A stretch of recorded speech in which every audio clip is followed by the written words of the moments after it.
მარკოზის სახარების განმარტება თავი მე-11. თავი 11, მუხლი 1, 6. და რაჟამს მიახლნეს იერუსალიმ, ბეთბაგე და ბეთანია თასათანაზეთის ხილთასა, წარავლინა ორნი მოწაფეთაგანი და ხრქვა მათ.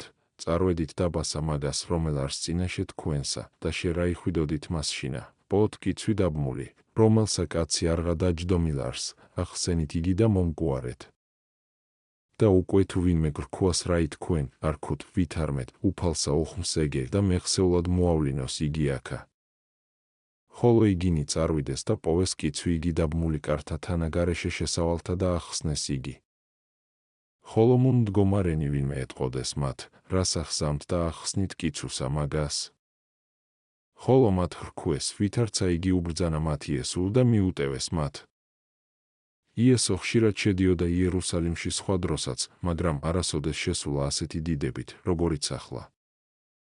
ადრე იუდეველთა შურის გამო იგი იმალებოდა, ხოლო ამჟამად რამდენადაც დადგა თავად მის მიერვე განსაზღვრული დრო ტანჯვისა, მოდის ღიად რათა მათ, თუ კი მოისურვებენ, გულისხმა ჰყონ მისი დიდება და მასზე აღსრულებული წინასწამერთყველების წყალობით შეიცნონ ჭეშმარიტება. ხოლო თუ კი არ მოისურვებენ გულსხმიყოფას, რათა ეს გარემოება მათი უმეტესი განსჯის მიზეზი გახდეს, როგორც იმათი, ვინც არ ირწმუნა ამდენი შესანიშნავი სასწაულის შემდეგაც. ვინაიდან იხილე, რამდენი ნიშანია აქ. უფალმა უთხრა მოწაფეებს, რომ ვპოვებენ, კიცვსა კარაულისასა, უთხრა რომ მათ აუკრძალავენ, ხოლო შემდეგ როდესაც მოწქაფეები ეტყვიან, რომ უფალს სჭირდება, დართავენ ნებას, წაყვანისა. ვინაიდან უმნიშვნელოა არაა ისიც, რომ მოციქულებს დართეს ნება წაეყვანათ კიცვი, ეს არ მოხდებოდა მათ მფლობელებზე ღმრთის ძალას, რომ არ ემოქმედა, რომელიც ვირის კიცხვის გასაშვებად აღძრავდა. ისინი ღარიბი და მშრომელი ადამიანები იყვნენ და უნდა ვიცოდეთ, რომ უფალს ეს ყვილ უბრალოდ არ გაუკეთებია, ვინაიდან მანამდე იგი არ ითხოვდა ვირის კიცვს, მაგრამ ფეხით მრავალგზის შემოივლიდა ხოლმე გალილეასა და იუდეას, არამედ ამით მან აჩვენა, რომ წარმართ ხალხებსაც და იმორჩილებს ვირის კიცვით ურჩებსა და უმეცრებს. ისინი დაბმულნი იყვნენ თავიანთი ცოდებით გარეშე შესავალთა, ანუ ამ ცხოვრებაში კართათანა, ანუ ეკლესიის გარეთ. მაგრამ მოწაფეებმა ახსენეს ისინი ნათლობისა სარწმუნოების მეშვეობით და მათ ასწიეს თავიანთი მხრებით უფალი, ხოლო მოციქულებმა დააფინებს მათზე თავიანთი შესამოსელი, ანუ ყველა ჭეშმარიტი კანონისათნოებისა. წინათ წარმართები იყვნენ რაშიშველნი, იყვნენ უმსგავსნი და უკანონო საქმეებს ჩადიოდნენ, მაგრამ მას შემდეგ, რაც მიყვანილნი იქნენ ქრისტესთან, მოციქულთა მიერ, მათ ისწავლეს კეთილგრძალულისვლა, ამიტომაც შეძლეს ქრისტეს აწევა. ვინ იყვნენ ჩოჩორის მფლობელები, რომლებმაც აუკრძალეს მოციქულებს მისი წაყვანა? ეჭვგარეშეა, რომ ეშმაკები. თუმცა მოციქულები მათზე ძლიერები იყვნენ. თავით 11, მუხლი 7, 10. და მოიყვანეს კიცვი იგი იესოისა. და დაასხეს მასზე და სამოსელი მათი და დაჯდა მასზე და მრავალნი სამოსელსა მათსა დაუფენდეს გზასა ზედა და სხვანი მოჰკაპდეს ფტოთა ხეთაგან და დაუფენდეს გზასა ზედა. და რომელნი წინა უძღოდეს და რომელნი უკუანა შეუდგეს, ღაღადებდეს და იტყოდეს, ოსანა მაღალთაშინა. კურთხეულ არს მომავალი მეუფე სახელითა უფლისაითა. კურთხეულ არს მოსვლაი მეუფისა დავითის მამისა ჩვენისაი. გვაცხოვნენ ჩვენ, რომელი ხარ მაღალთაშინა. სანამ უბრალო ხალხი გარყვნილა, იგი შეიმეცნებს სასარგებლოს. აი რატომ მიაგებს ახლა პატივს იესოს, თითოეული თავისი ზალისამებრ. მაგრამ რას ამბობდნენ ისინი, განადიდებდნენ რა მას? ხსენებული საგალობელი მათ დავითისგან ისესხეს. სიტყვა ოსანა პირველთა აზრით ცხონებას ნიშნავს, ხოლო მეორეთა აზრით გალობას, მაგრამ პირველი აზრი უფრო უკეთესია, ვინაიდან 17 ფსალმში ნათქვამია ჰოი უფალო მაცხოვნე მე. ხოლო ებრაულად წერია ოსანა. დავითის მეუფებას ისინი უწოდებდნენ ქრისტეს მეუფებას, ჯერ ერთი იმიტომ, რომ ქრისტე წარმოსდგებოდა დავითის თესლისაგან, მეორეც იმიტომ, რომ დავითი ნიშნავს ძლიერს ხელით. ხოლო ვინაა მეორე ისეთი ძლიერი ხელის, როგორიც უფალი, რომლის ხელებმაც ასეთი საკვირველი საქეენი მოიმოქმედეს? არამედ დაუფინოთ ჩვენს ჩვენი შესამოსელი, ანუ ჩვენი ხორცი, ვინაიდან ხორცი არის სამოსელი სულისა, და უმორჩილოთ იგი უფალს. განვუმზადოთ ჩვენს ჩვენი ცხოვრების გზა, მოუჭრით რა ხეთაგან რტოებს, ანუ მივბაძავთ რა წმინდათა ცხოვრებას. ვინაიდან წმინდანი ხეებს ჩამოჰგვანან, რომლისგანაც რტოებს ჭრის მათი სათნოებების მიმბაძველი. არამედ ჩვენი საქმეები როგორც წინამორბედნი, ისე შემდგომნი და ღმრთის სადიდებლად იყოს. ვინაიდან მავანთა წინამორბედ ცხოვრებაში კეთილი საქმე აჩვენეს, თუმცაღა პირიქით მათი შემდგომი ცხოვრება ასეთი არ იყო და ღმრთის დიდებას არ ემსახურებოდა. თავით 11, მუხლით 11:14 და შევიდა იესო იერუსალიმ და ტაძარს ამასდა მიმოხედვიდა ყოველსა, რამე თუ მწუხრი იყო ჟამი იგი. და განვიდა ბეთანია და 12-თა თანა. და ხვალისაგან ვით არ გამოვიდეს იგინი ბეთანიაით შეემშია. და იხილა ლეღვი ერთი შორით, რომელსა ესხა ფურცელი და მოვიდა, უკვე თუმცა რაიმე პოვა მასშინა. და მოვიდა რა იმისა, არა იპოვა, გარნა ფურცელი ხოლო, რამე თუ არა იყო ჟამი ლეღვი ისაი. და ხრქუა მას, ნუღარამცა ვინჭამს უკუნისამდე შენგან ნაყოფსა. და ესმოდა ესე მოწაფეთა მისთა. იესო შევიდა ტაძარში და მალე უკანვე გამოვიდა, გვიჩვენა რა ამით, რომ უკვე ტოვებს მას გასაპარტახებლად და განსაძარცვად. იგი მიდი ბეთანიაში, რაც ნიშნავს მორჩილებს სახლს, რადგან დატოვებს რაურს და გულქვა ადამიანებს, ახლა მოწაფეებთან ერთად მის მორჩილებთან მიემართება. მაგრამ განვიხილოთ ლეღვის ამბავიც, რადგან აქ, როგორც ჩანს, ვლინდება რაღაც უცნაური და სასტიკი. ჯერ ერთი იესოს ადრე მოშივდა, მეორეც იგი ითხოვს ნაყოფს, როცა ჯერ კიდევ არ დამდგარა დრო ლეღვობისა და კიდევ ის, რომ სჯის უგრძნობ ხეს. რადგან იმაში, რასაც იგი აქ ამბობს და აქტებს, განსაკუთრებული წინასწარგანზრახულებაა. აქამდე ხშირად იქმოდა იესოს სასწაულებს, მაგრამ მხოლოდ ხალხის საკეთილდღეოდ. თუმცა მოწაფეებს ჯერ არ უნახავთ მას ვინმესთვის ბოროტება გაეკეთებინოს.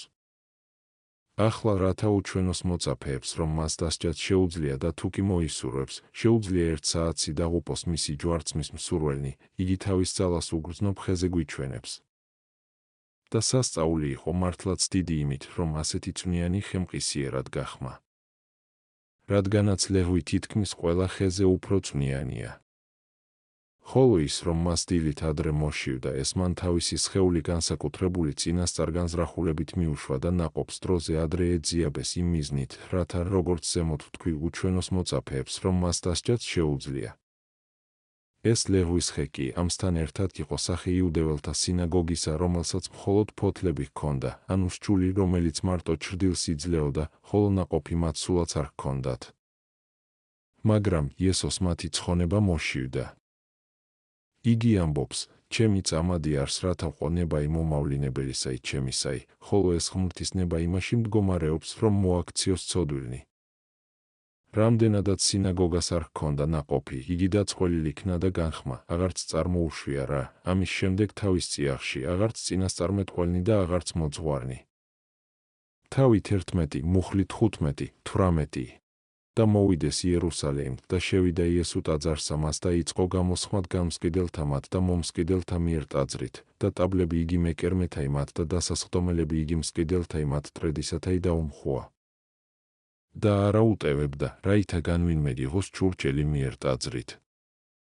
და ასწავებდა და ეტყოდა ვითარმეთ, წერილ არს, სახლსა ჩემსა სახლს სალოცველი ეწოდოს ყოველთა მიერ წარმართთა, ხოლო თქვენ გიყოფიეს იგი ქუაბავაზაკთა. და ესმა ესე მღვდელთ მოძღვართა მათ და მწიგნობართა და ეძიებდეს, ვითარმცა წარწყმიდეს იგი, და ეშინოდა მისა, რამე თუ ყოველიერი განკურებულიყო მოძღვრებასა მას მისსა. იესოს მიერ მეკერპეთა გამოდევნის შესახებ ვიამბობს იოანეც, მაგრამ ის ამბობს ამის შესახებ სახარების დასაწყისში, ამის საწინააღმდეგოდ მარკოზი ბოლოსკენ. ამიტომ უნდა ვიფიქროთ, რომ ეს უაკანსკნელი გამოდევნა იყო მეორე, რაც იმას ემსახურებოდა, რომ იუდეველნი უმეტესად განსჯილიყვნენ. რამდენადაც ისინი არ მოექცნენ, მიუხედავად იმისა, რომ უფალი არაერთგზის ექცეოდა მათ ასე. ტაძარს იგი ქუაბავაზაკთა უწოდებს მეკერპეთა ანგარების და გამო. რადგანაც ავაზაკთა მოდგმას სარცვას ჩვევია. და რადგან გამყიდველები ტაძარში შესაწირი ცხოველებით ვაჭრობდნენ, ანგარების მიზეზით, მეკერმენი ფულის გადაცვლით იყვნენ დაკავებულნი. მათ მამხილებლად უფალი წინასწარმეტყველი ესაიასაც წარმოგვიდგენს, რომელიც ამბობს: სახლსა ჩემსა, სახლს სალოცავ ეწოდოს ესაია.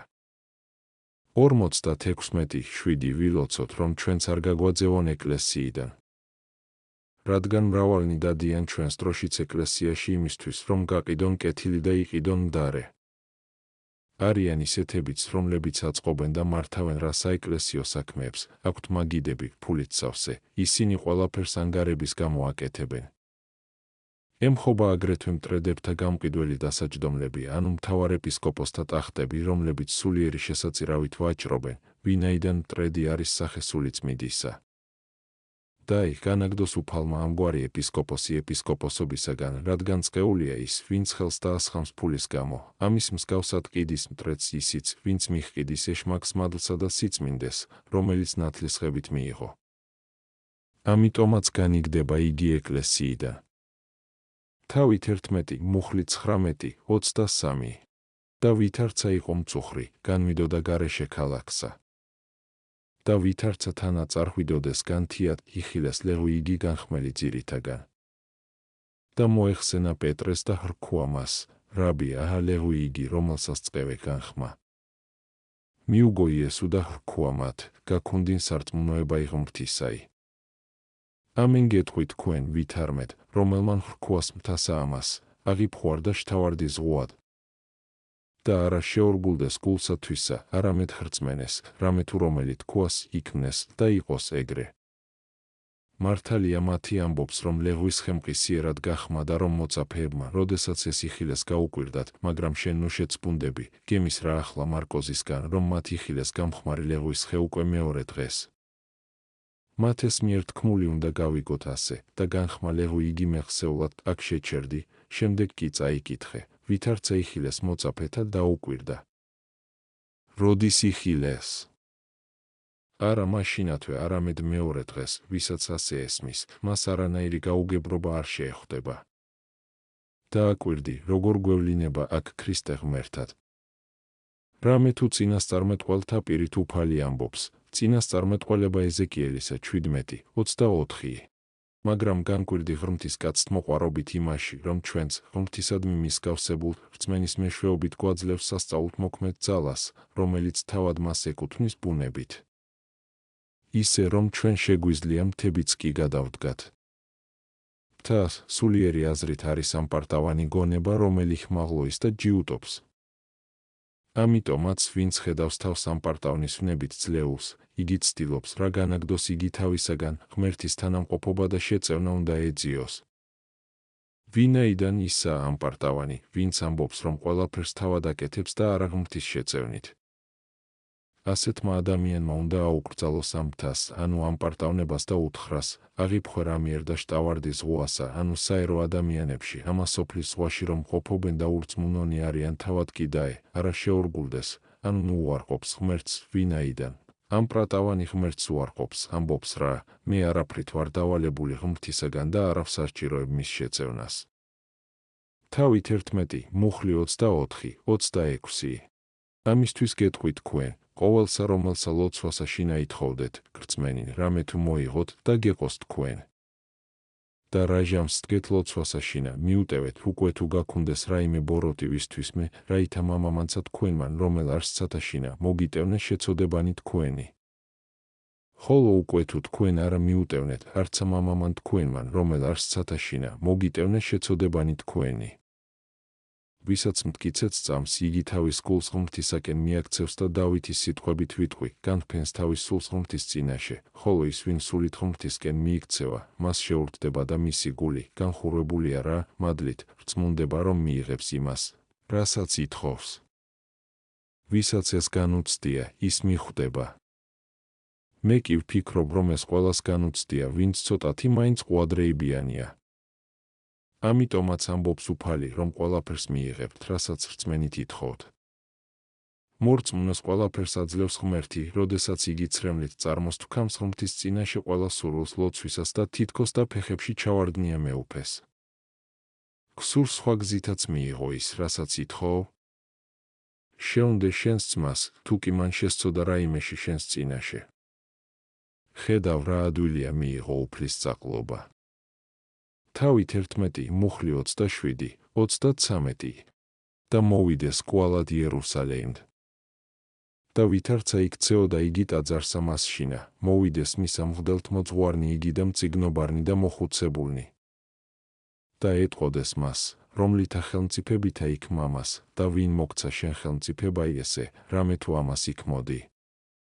ხოლო იესო მიუგო და hrქვა მათ, გითხო მეცა თქვენ სიტყვა ერთი და თქვენ მომიგეთ მე, და მეგითხრა თქვენ რომლითა ხელმწიფებითა ვიქ მამას, ნათლისმცემა იოანეს ისეცით იყო ანუ კაცთაგან.